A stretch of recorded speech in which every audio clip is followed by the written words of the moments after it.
What's up, everybody? It's your boy Mel here in our classic review. Today I'll be talking about, well, I'm doing something different. Instead of talking about stop motion from mostly from the US and the UK, why not talk about another stop motion from a different country?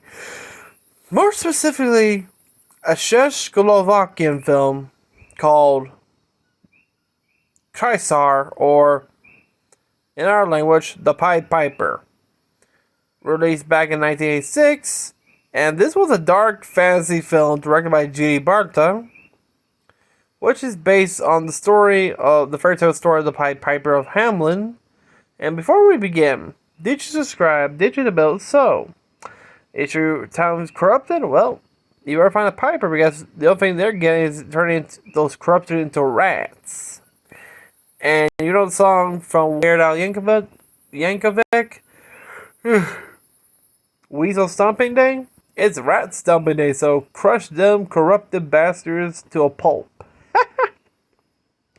So yeah, the Pied Piper, or Krysar, which means the rat catcher, is a animated dark fantasy film from Czechoslovakia, directed by Jiří Barta, and it's based on the famous fairy tale originated in medieval Germany. The film was screened at the Un Certain Regard section at the 1986 Cannes Film Festival, which I seen this film before because one, and also my friend from Steven Reviews. Steven did his review back, I think it was 2 years ago, back in 2021, or what's in 2020, I think. I don't remember. I think it was 2 years ago that he did his review. I'll agree with him. It's a good movie. So yeah. As for the production of the film, this is a long one. But it's kind of interesting. Sorry about that. I just ate some pizza. Which, of course, The Pied Piper was an unusually ambitious project for the company. Cracky Film. Sorry if I butchered it. Like other animation studios in Czechoslovakia, primarily made television short films for children. This is a film I would love to show my kids. Here, kids, The Pied Piper. Minutes later, Daddy, I'm scared. I want to be bad. Well, looks like it worked. So yeah. Oh boy, research for the film took 6 months. Director Jiří Barta aim was to make an adaptation of the Pied Piper of Hamelin, which captured the German spirit. Which has suitable for animation. The film's narrative therefore took the traits from several alterations of the myth, but mainly stayed true to the version presented in the novel Krysar by Victor Dyke. Writing the screenplay and doing technical preparation took over a year. The art design was based on German expressionism and medieval German art conventions. If you know what it is, if you're a fan of horror films, mostly the classic ones. As an example, the film The Cabinet of Dr. Caligari, which is based on German expressionism. If you see the lighting, the detail, the art background, everything, yep. Including the other films from Universal, like Frankenstein and The Bride of Frankenstein. Same thing, look at the backgrounds, the detail, the shadows, everything. Expressionism right there. Now you know.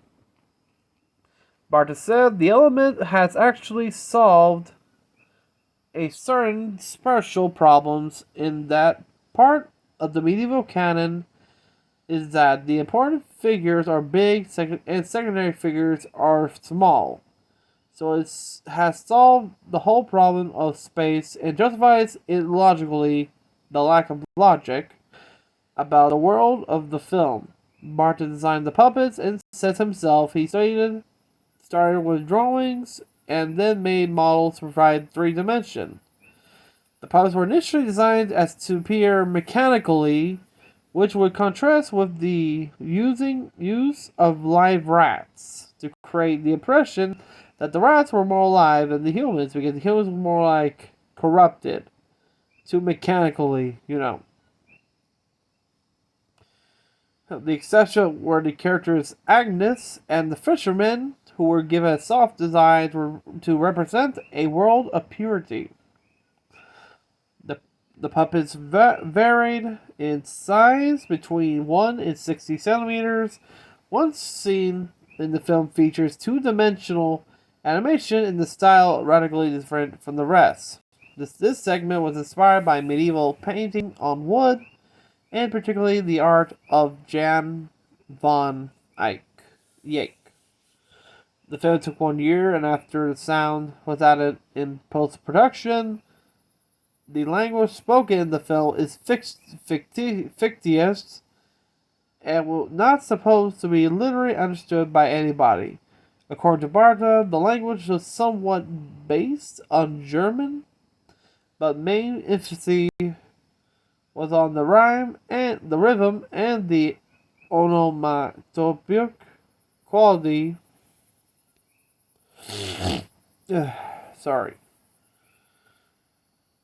Of the language. Voice acting was provided by Aldrich Kaiser, Giri Lamus, and Michael Pavlik. Damn. As is released, the film was screened at the Un Certain Regard section of the 86 Cannes Film Festival, which earned an award, which was premiered on 1st September of the same year. Oh boy.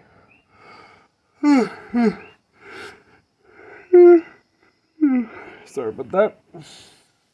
An NTSC Region 1 DVD was released of Jerry Barta's film called Jerry Barta Labyrinth of Darkness, was released by Kino Video on 12th September 2006.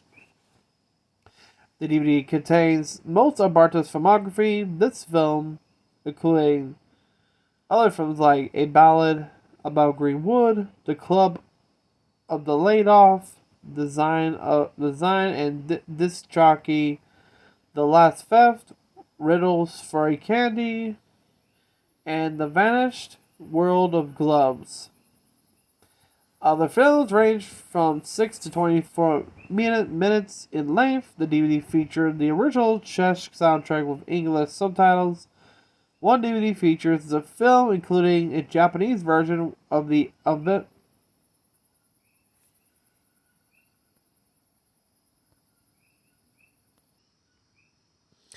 Sorry about that. I was saying, a Czech DVD was released in the 26th of August, 2009, along with The Club of Laid Off and The Last Theft. As for reviews, they were positive. How positive? Very positive. Many praise for its style, including the stop motion, the artistry, everything. And it was awarded the Golden Micheldi at the Bilbao International Festival of Documentary and Short Films back in 1986. So, what's the film about? Well, I have to do a resume of this because I've already seen this film. Well, if you know the Pied Piper, the town. Actually starts off with images of mechanical works around which, the German spirit. Of course, the daily life of the people in the town of Hamlin, which, of course, they're full of miserly and petty people, wasting food and money in social rank are the first priority. Which, of course, has a rat infestation from the food and became more bolder, more violent. Soon they call upon the Piper, which, oh boy, this Piper looks like death itself. Which, of course, his payment is 1,000 gold coins as payment. Soon he managed to use his flute to play and catch the rats, which sends him overboard to the tower and jumped into the moat where they drowned. Soon that night, let's just say he encountered a young woman named Agnes, who's only the person who's not corrupted, because of her purity. The piper and the woman sit on a bench together as he plays a beautiful melody that accompanied by paint on wood animation, a complete change of the style from the rest of the film. Soon the piper wanted to collect his money, but the town leaders, who are in the middle of gorging themselves of food and wine, among whom is the jeweler, seen drinking and telling his sad tale of rejection to his friends, gives him only a black button. The piper leaves angrily. That night, the jeweler and his drunken friends break into the woman's house while she was praying and raped and murder her. The piper comes, and it was too late. All he could do is close her eyes from her horrified face. So the piper climbed to the highest tower, to the top of the floor, where the machinery for the sun that we saw in the introduction is located. At the very top, it's the god Saturn holding an hourglass. The piper and Saturn have a silent conversation, and a decision is made. All the sand in Saturn's hourglass runs out, and the gears have become make the sunrise stop working. Now silent day begins. The piper plays. Sorry about that, I got distracted. Plays another melody, this time turning everybody who hears it into rats. And once he plays it again, they follow the tune, eventually jumping off the tower as the rats previously did before. And the last one to jump is none other than the jeweler, who has been turned into a rat, jumps overboard and dies. The old person left is an old fisherman who has been seen watching the city from afar off earlier in the film, who comes to watch.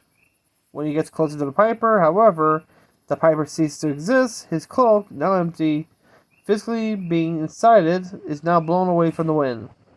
The fisherman walks through the abandoned city and finds in one of the houses only remaining survivor, a baby, who is still uncorrupted. So the fisherman takes the baby away with him and leaves the now empty town. Oh boy, this film has to be the one that has a big moral lesson. Never be selfish, never be greedy, always be helpful, don't get drunk, don't be stupid, don't be a jerk because you turn into a rat and then you'll jump overboard and drown. And that's the justice you get. And I actually like this film. When I saw this, it's actually pretty cool. I like the stop motion, when the expressions right there. They don't do usually. Oh, you know how they talk, and you see compared to like the other characters like Agnes, the fisherman. I don't know if the piper is pure. He doesn't look much like the others in the crowd, like the civilians. Maybe he's a loner. I don't know, but still. I think Jerry Barta made a good adaptation of this film, and I recommend it. Anybody who's like a teacher or likes to teach like stories, hey, this is a film for you, people. If you want to scare the hell out of your kids, show them this. Maybe they'll learn how to be humble and not selfish. Or they'll turn into a rat, and the piper will play his magical flute and send them to the waters to drown. And that's what they deserve. For a stinking, greedy rat. So, yeah. Also have some bad... Before we end this, I have some bad news. Unfortunately, I won't be able to be at this year's Comic-Con Puerto Rico for emergency reasons. And I'm kind of disappointed I had to cancel this. I was looking forward to enjoy this Comic-Con. But hey, it's always next year. Thank you for all who support and everything. But until then, also tomorrow, I'm planning to see the Mario movie so I can do my review of the Mario film. And for those who, I recommend you guys watch the movie before you watch my review because it'll be much easier. For those who have the spoiler alert warnings. So yeah. And before I leave, remember to subscribe, hit the bell, like this video whenever our goal is to hit 1 million subscribers. Or at least 500k, because by May of this year is our 11th anniversary, so let's do this. It'll be awesome. But until then, have a great day, everybody. Stay cool, stay safe. Don't be greedy, don't be corrupted, or the Piper's going to turn you into a rat and you'll be drowning in hell. Toodaloo. As the internet historian will say.